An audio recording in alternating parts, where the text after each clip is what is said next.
All right, this is the follow up, and we are following up on a live video I did a couple months ago where I was explaining how I prepared for playing the show Ain't Too Proud.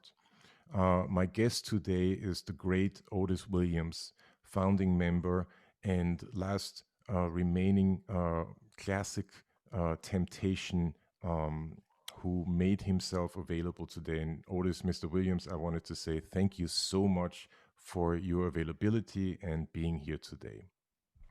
Well, it's my pleasure. I enjoy reliving the wonderful days of being in Motown. So it's my pleasure. Yeah, thank you so much.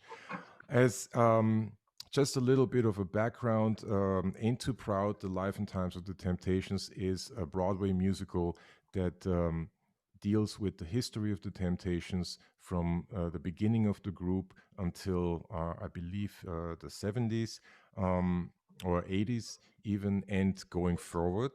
Um, and as everyone can probably imagine, there is an incredible amount of great music that comes with this particular show. And with the music comes, especially for us bass players, the challenge of playing the lines that the great James Jamerson originated. Um, my question to you, Otis, is you were there when all of this went down, when it all happened. What was the relationship between the Temptations and James Jamerson? I would like to start at the very beginning when I first heard of James Jamerson. Hmm. At the time, my group was Otis Williams and the Distance, and we Right. were recording for this little company called Northern Records. Yes. And the lady that owned it was Johnny Mae Matthews. So one day we were rehearsing, and she decided she was going to record us. And she said, Otis, y'all, I got a bad bass player. My God, this man can play the bass. So Mm. now at the time we were about like 18 years old. And we were saying, really? He's like that? She said, you wait till you hear him. When I first saw James Jamerson, he was coming down the street. And at the time, he had his upright bass strapped on his across his back. Hmm. So I'm asking Johnny Man, I said, do you mean to tell me that's who you talking about? She said, don't let the smooth taste fool you. You wait till you hook it up. So he came into the rehearsal at Johnny May's apartment, and the temps, well, we were the Distance then. Hmm. Uh, Popcorn Wiley, who was the piano player, and a few other guys. So they were running down the song that we were going to record, which was called Come On. So at the time, James, he came in and he took and set his bass down and, he started playing. I said, well, okay, he sounded all right. I guess me being young and not really knowing Jamerson, but I learned how he was later on. And so when we first met him, and we went and did the studio time downtown to a little small specialty records studio. And when he started off with that boom, boom, boom, boom, so I'm listening, doom, doom. I said, wow. And I was about 18 years old. I said, Jenny, man, this young man is cold on the bass. But she said, I told you, you just wait. You're going to hear more about it. When we left Johnny Mae Matthews and we signed up with Barry Gordy in 1961, Mm. and at the time, that's what the Funk Brothers was, Right. and so we used to just watch the Funk Brothers, James Jamerson, Benny Benjamin, Earl Van Dyke, Robert White, and before Earl Van Dyke, it was Hunter. Joe Hunter. Yeah, so we watched how they grew from that on into being the Shown Up Funk Brothers, and to stand in the studio to listen at those great musicians. And James Jamerson, he always would play with the finger, you know. Yeah, that's right. And he One would every finger. time, huh?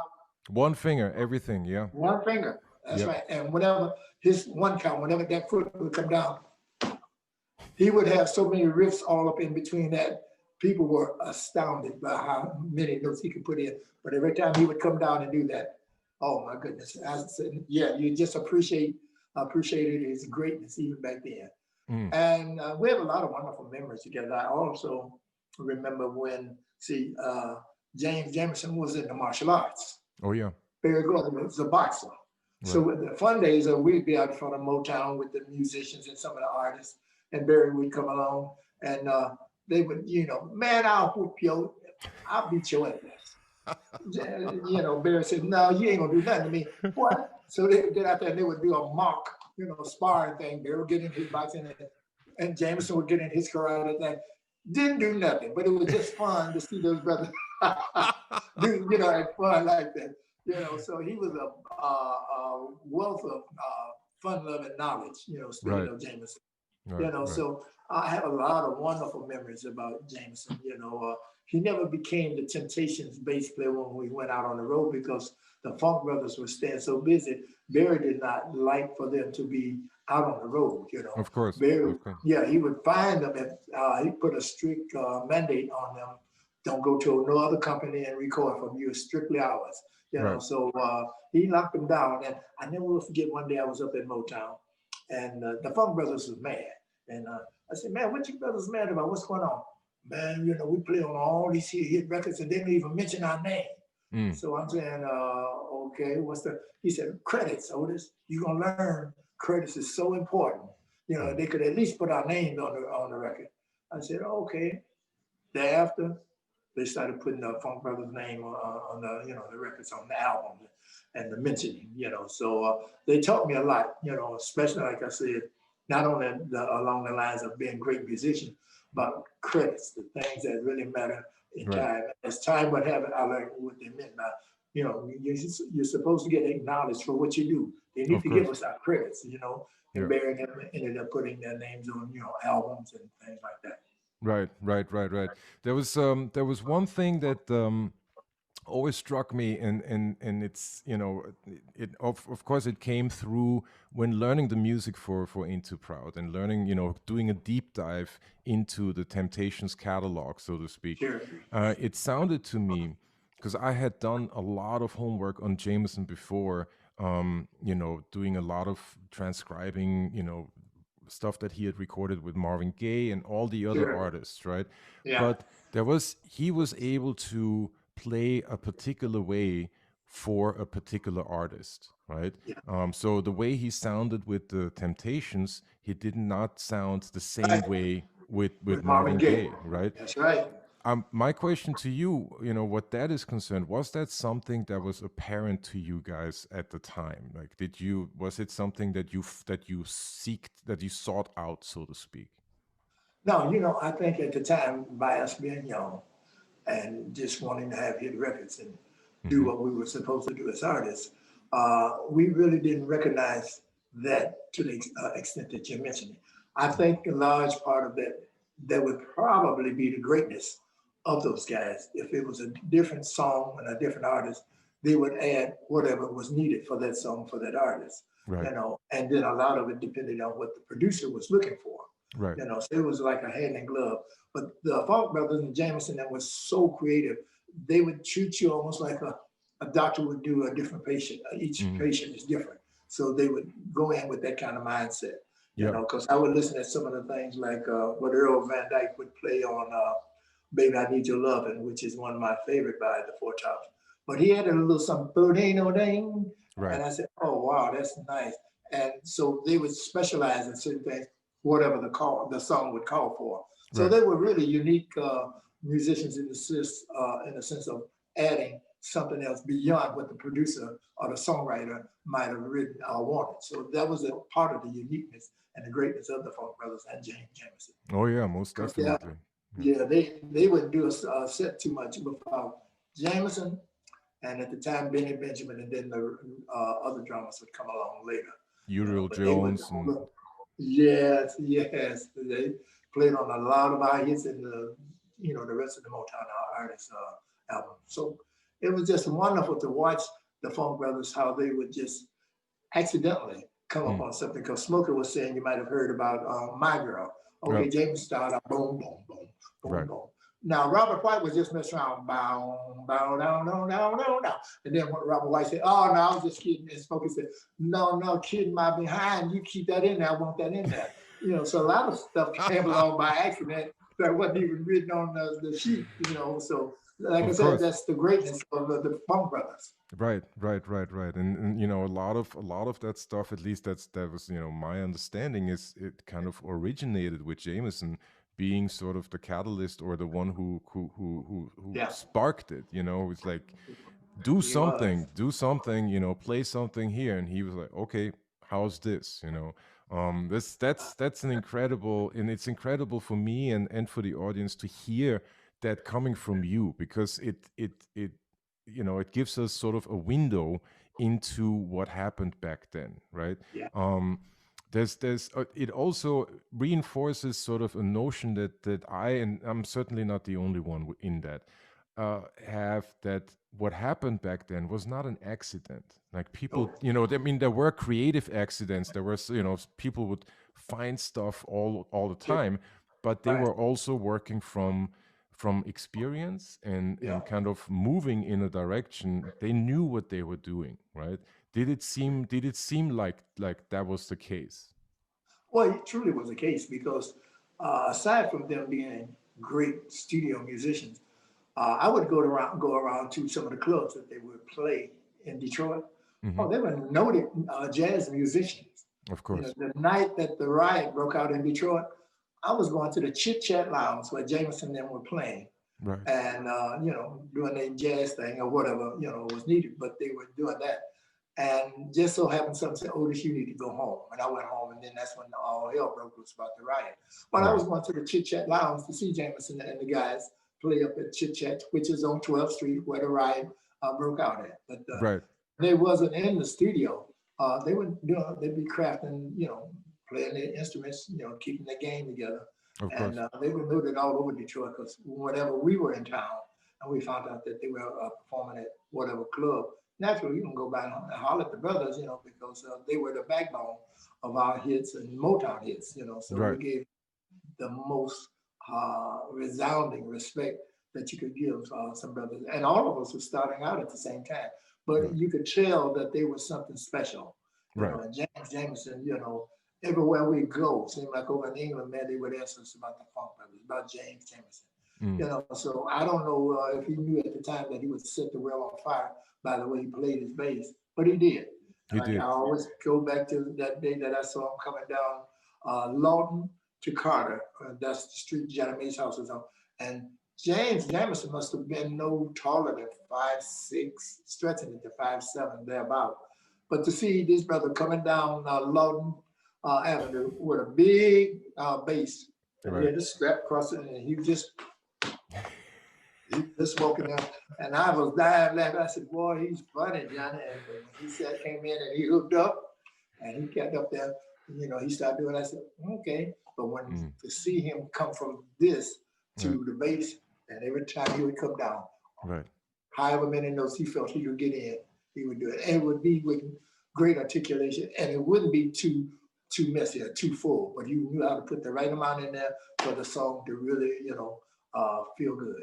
Oh, that is fantastic. That is fantastic. And it's so important for everyone to hear that that was something that you guys noticed consciously. Like that was something that they Sure. did, you know, they did on purpose, and you guys heard it, you appreciated it in the moment. That is very, very important to hear for people out there.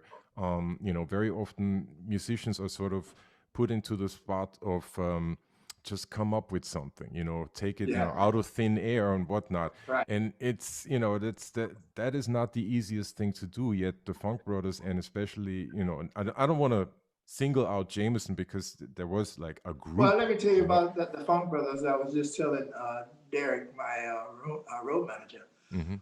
at the time when Motown was in the process of really becoming Motown, the world started to know and love. Well, we all would record in the studio together. Right. This is before Motown started getting tracks and things where you can do the musicians when we come off the road or whomever come off the road. Then they would go and put their voices down because the track would be laid. So one day we were in the studio, now five of us, about 8 or 9 or 10, musicians, naturally the Funk Brothers. Right. So okay, we just recording. So one of the guys would be late on that part or would hit a bad note that they didn't like, meaning the temps didn't like. So when we stopped the session, And so the funk brother, you do wop. See that you do wop, but y'all got to come on and do better than this. We ain't got all day for y'all mess around with it. Come on, sing the song. So we said, man, shut up, just play the damn song. So okay, we started singing again, and lo and behold, one of the funk brothers messed up. Right. That's all we needed. We wrote them just like I don't know what. Wait a minute. You guys are noted musicians and y'all messing up? Sacrilege. Yeah, I'm not so. And you're going to talk about it? Shut up, man. Shut up. Get on back singing the song. So we had those kind of wonderful times, back in Motown at that time. Right. No, that is exactly, because that's what I was talking about. Like, things Right. happened for a reason, right? Things Right. happened for a reason. There was, on top of them being accomplished, on top of Jamerson knowing exactly what he intended to do, there was a camaraderie. There was all of Yeah. that happening, and that actually brings me to my last point, and that is the classic lineup of the Temptations, yourself included. You all moved up to Detroit as young men. Yeah. You all were coming from the South, and Yes. it's my understanding that Jamerson was born and raised South Carolina's St. Edisto Island. So I was wondering, was there some sort of a mutual understanding that we're coming from the same, or we're coming from a similar place, and now we're here in Detroit making it happen? Was that ever a feeling of uh, we I know your background, you know my background, because we're coming Right. from the same place? Was there ever something like that? Well, the thing that I can associate that with is destiny. Ah, Being from the South like Jameson was and all the Temps, and then we migrated to Detroit. Some artists went to New York, some went to Chicago and Los Angeles. But Detroit, hey, the big three was there, a lot of jobs are, being offered. So that's why we moved there. By and large, that's why a lot of black folks moved to Detroit. It's right. for that purpose. And I would imagine the same with Jameson, Oh yeah. So it was just a very special place and time for us all to come to Detroit. And like I said, there's a part in our show where we would sit down and tell the audience about the greatness of Motown. Mm, And like I would say, when I look back at the rear view mirror of my life, Motown was no happenstance. right. Like I've said, and somebody else just said it, Smokey, because Right. we were together a couple of weeks ago. Motown came along at a very special point in time. The Right. 60s, like I've always said, was the most tumultuous decade within the last 100 years. Mm, And yet, here come all these talented people to Detroit, Michigan, to be housed in that two-story family flat. But right. all those talented people, not only the singers, not only the producers and the writers, but everybody at Motown that made Motown flourish and become well recognized. And I look back at it, I said, no, Detroit, Motown, that was God's doing, because our music that came from Motown was like a soothing ointment Mm, for a troubled soul. right. And I'm just so happy that I was picked to be at that very special place and time in Detroit at Motown. Because, like I said, time has proven me right about the greatness of Motown. And it was out of all the recording companies, and I will not, dump on any of the greats, but Motown was special. Yeah. Motown will outlive all of us, even the other labels. You hear about the CBS, you hear about RCA, you hear about Columbia and what have you. Nothing like Motown. Right. Right. Motown was such a special company that, and for all those talented people to come along at that point in time, there was definitely a reason why God brought us all there at the time. Oh And yeah. like I said, the great James Jamerson and the rest of the guys. Right, right. No, absolutely. There's this one phrase that I keep repeating sort of as a mantra, and that is, and I believe Motown coined that phrase, and that is, Detroit did it first. And that, Yes, that definitely just puts it all kind of into one sentence. It happened first in Detroit. It happened first with Motown, and it spread like wildfire across the globe. There's no yeah, place. I don't have to tell you this, but there's no place on this planet where uh-huh. I, as a bass player, when I'm Right, starting the intro to My Girl, right?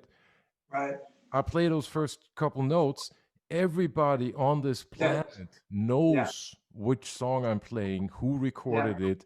It they not only do they know that, but they also know how they felt the first time they heard it. Oh, yeah. You see what I'm Same saying? here That with me. I Yeah, mean, that is an incredible accomplishment. So it this, is.